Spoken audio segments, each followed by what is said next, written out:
currently still losing. He's got 1, 2, 3, 4, 5. He's got 6. I've got 4 on the board. But we can quickly do something about that. Problem with this guy is that he's size 1 amphibian. That takes his migration range down to 0.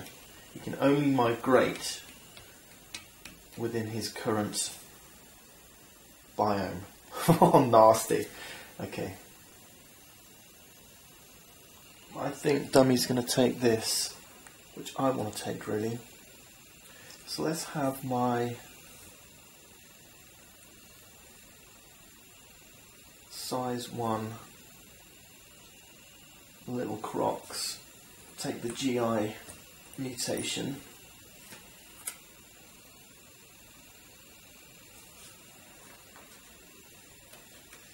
I'm quite happy to take this.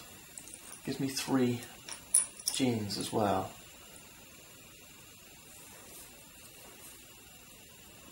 Grab a new card. We get Hump, Fatty Hump. That's pretty cool. It's got a P on it, which isn't helpful. Fatty Hump, size 1 to 6. It might help Dummy. Draw and place 2 new era tiles. Okay. First off, we get an immigrant into the jet stream. It's a herbivore. pH. Can't go in here, here, here, here, or here. No, it's not got anywhere to go. So it's going to go to the tar pit. And the next one is a biome. It's a marine biome. Slot number 2 is open. Then he's got nowhere to expand to. He doesn't take genome, so it's going to be this card, SS.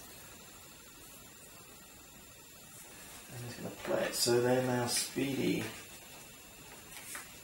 It's a shame. So this goes up here. And it's super speedy, in fact. And that's a major problem for us, because now they've outrun me. Didn't think that through, did I? Oh dear. Whew. This is tough. This is tough. Oh, what a great game though. What a great game. There's so much decisions. There's so much going on. But man, it can be cruel. This is my first playthrough, so I'm really learning as I play here. But hopefully you're understanding, and you're going to learn from watching this.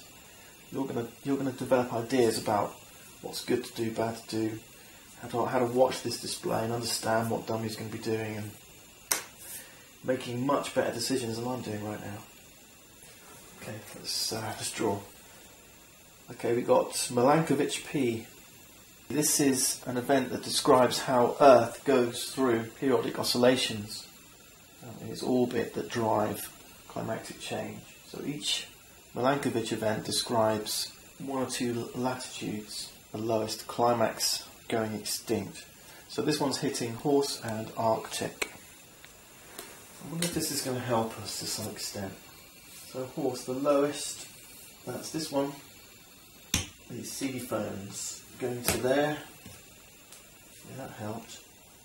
And Arctic, that's this one. So we've got 2 things going to the tar pits. I quite like the idea of using this to start a new genotype, because it will become an aggressive nocturnal or armoured nocturnal dinosaur. But what you've got to do is pick a parent which has at least half of those DNAs already. So at least an 1A and at least 1N, which this guy does. But you end up having to replace one of these animals of this species. I've only got 1 on the board. It's really bad. So I think I need to try and get this guy busy elsewhere. Everything's too far away, so now's the time to up its size. And now Dummy, with nowhere to expand to, so he's just going to take the lowest cost card, which is this caudal fin. So they're going to take the caudal fin, they're not going to do anything with it because dummy never mutates into marine animals, so this just gets discarded. Let's create a discard pile here, and then I'll take a new one. And it's another genome, and this is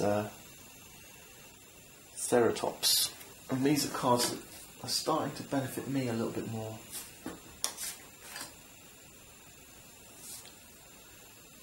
Draw and place 2 new era tiles. Incidentally, if I take this one, because it's got a silhouette of a species which already exists, it's my archetypal one, I can still take it, but I won't become these ostrich dinosaurs. Instead, it will just get added to my fossil record as another victory point, so it's an option. Let's grab these 2 and see what we get. An Organy 1 is going to go in the lowest climax mountainous region, which is there. Now we've got a new tropical marine biome. Interesting. That one's going to find the lowest climax, 24. Yeah, it's working well. Okay. That goes. Unfortunately for me, yeah, they've got an M, so this amphibious two-tusker can munch on the Quillwort coastal marsh. Yeah, he's doing fine there.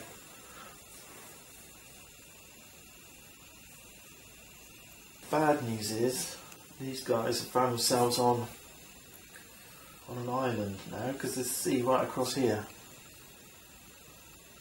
But he is amphibious, this guy, so he can cross this. I think the only way out of this is to get this guy bigger so he can stomp off somewhere else. And there's nothing here that he can help, so Two Tusk is going to buy and discard. Oh, he can use PP. He can use PP. A funny furry thing if ever I saw it. We've reached the end of the Jurassic and we get flow-through lungs. That might be cool. Oh, we've got a catastrophe hitting as well. Level 5 catastrophe. This is going to be interesting. An asteroid impact. Global cooling level 5 catastrophe. I'm just wondering if this might just saved us. Extinct if greater than or equal to 5 DNA. Lower greenhouse and we removed the rift or era disk. What this means is that this asteroid impact is going to kill off any over-specialised creatures. And the number 5 is significant. There's different levels of catastrophe. This is a level 5. What you need to do is count up the number of DNA letters in their genome stack. So for our archetypal dinosaur, that's 1, 2, 3, 4. For our crocs here, shrew-like crocodiles, it's 1, 2, 3, 4, 5. And we've got double P here, we've got M and a G and an I, that's 5. They're going to go extinct. So our poor little crocs that we developed are going to go extinct. And that means this poor guy gets reset. This gets discarded. Inheritance tile goes back to his stack. We remove any pieces from the board, so size, this animal from the Roadrunner tracks. Fortunately, our dinos here survive. We're just still in the game. What's interesting though, as we end the Jurassic, the two-tusker, 1, 2, 3, 4, 5, 6, 7, is also extinct. And what that means is he's out of the game, which kind of feels a bit anticlimactic perhaps. So what we can do instead, and the living rules suggest this as an option, is to have the two-tusker become a Lazarus player. And that's a player who can resurrect, come back from the dead. So we're going to do that. but he's going to have to wait until his turn to do so. So what we've managed to achieve is, because of our diversity compared to the two Tusker and the fortunate timing of an asteroid impact, we've managed to outscore them in this turn.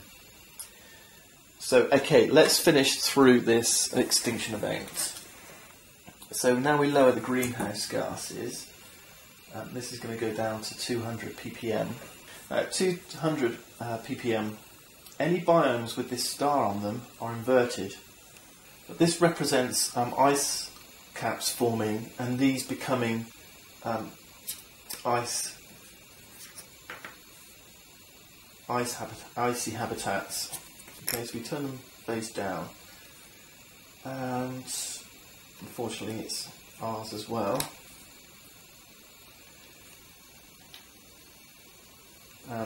This predator's not going to survive. And then finally we remove the Atlantic Rift token here. It says remove right after the game's first catastrophe. And what this means now is there's, along the Atlantic Rift, only sea animals may cross it. Alright, so you've got this Atlantic Rift here that's now not crossable by our terrestrial animals. Right, we've got a problem, and this may be significant. The sole surviving dinosaur is sitting here on an ice habitat. So that means, well, this Velociraptor is also going to go extinct. And an ice habitat is not good enough to support my herbivores. This guy is going to disappear as well. So my final remaining animal has gone extinct as well. What's important here is that the game hasn't ended, okay, because we can Lazarus, and Lazarus means we can come back from the dead. But before we head into that, we still have to do our end of round scoring. Unfortunately, however, Lazarus players, those who've had all their species go extinct, they can't collect victory tokens from the tar pit, so those are going to stay there. Just before we finish up, because I'm going to finish here, I'm going to show you how to resurrect as a Lazarus player. So what you need to do is purchase a mutation card. So for example, I could purchase the hump. Alright, so I'll buy a mutation card on my turn. Choose to mutate my archetypal species. Doesn't have to be. I might decide I want to mutate these guys. Why don't I just change things up? So we've got this Dino Croc Archosaur with a nice fatty hump. We'll take an animal. We just put one on the size track. Let's go for a 2-ton size 4, and you can pick any place on the map for him to go. Now normally at this point you would probably pick your home world, yeah, but because my home world is turned to ice, I'm going to struggle. Because there's only a P, I could have afforded, yeah, I couldn't have afforded this one. There's nothing here that gives me browsing, grazing, armour or marine, so you know, there's no environment on which I could resurrect and survive. We could buy this, it's going to get discarded. We could draw another one, and you've got to hope that something is going to come out that's going to allow you to inhabit one of these biomes. Okay, but once you've got yourself a biome to inhabit, this one will do. I can live here. I don't think I can compete with this herbivore. But once you've got yourself an animal on the map in a biome where it can survive, then you're up and running, and you can begin again. Okay, so that's the game. I hope you enjoy it. I've had a tough time. I've gone extinct at the end of the Jurassic period. Well, hopefully this has given you a good overview of how the game plays. This is a fascinating, deeply engrossing game, highly recommended. It deserves more attention than it's getting. I think because the rules are hard to get into, but having seen this, hopefully you'll be able to pick up and run with it really, really quickly.